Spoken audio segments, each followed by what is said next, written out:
The honorable members who have spoken before said that the small growers get the correct price from the board.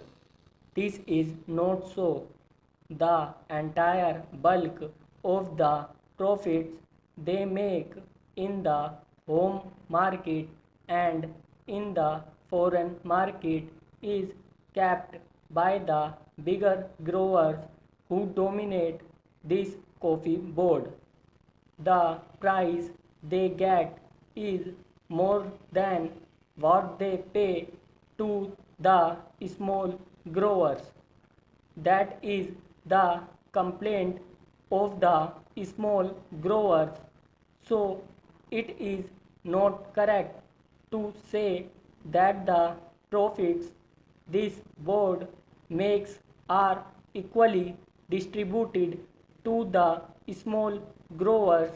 Hence, the conflict between the big growers and the small growers is increasing.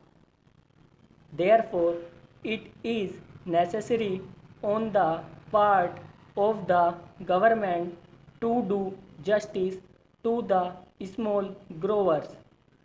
The government thinks that by taking powers for nominating the president of the board, it is able to do justice to the small growers. The number of the small growers is 34,000 while the number of the big growers is 590. Most of the seats reserved for the growers in the last board were monopolized by the big growers. The majority of the seats were held by the big growers and the number of seats the small growers got was very meager. It was not more than 4 if my recollection is correct. What the government should have done was to give equal representation to the small growers. They should have asked the growers to return their representatives or to give a panel of names from which government could have chosen some. The choice of the representatives should have been left to the respective organizations. If there was no organization for the small growers, government should have asked them to organize one separately and then send in their representatives. Our friends said that the representatives of the small growers were there on the existing board. It is true, but I know the practice of these big growers or industrialists having given membership to the smaller fry on their organizations. They don't allow them to express themselves. The chairman or the man who holds sway of the boards sees to it that all the members agree to what he dictates. That is the practice in these associations. We know that. So it is better to have a separate organization for the small growers and ask them to submit their panel of names to represent them on the board. Representation on the board should not be governed by the number of acres owned and the amount of capital invested by the number of growers.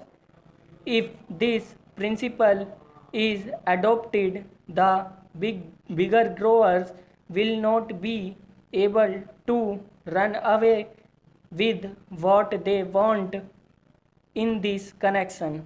I would also say that instead of nominating the president, the government should do this.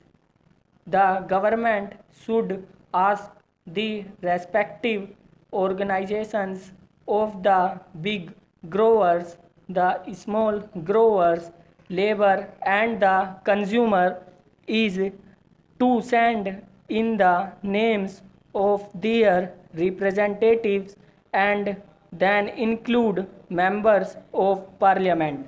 Then the board constituted in this way should be asked to elect its chairman.